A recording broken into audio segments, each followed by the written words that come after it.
iminsi yanze kwimbanye myinshi umutwaro cyangwa ntunyakire ibyo ngutekerezaho ni byinshi ariko kandi ni mu gihe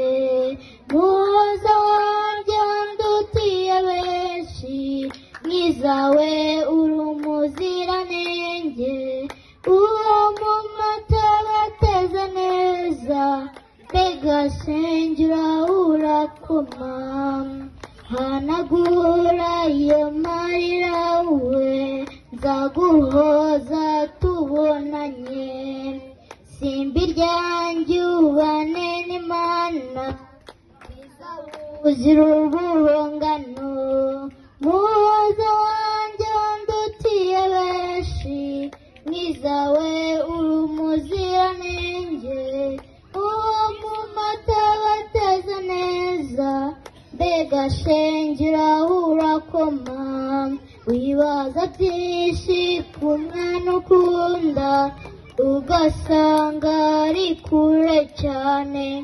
maze ubwapimye iki kirere ugasanga utagiheza muhoza wanjye ndutiye benshi mwiza we uri umuziranenge uwo mu mata bateze neza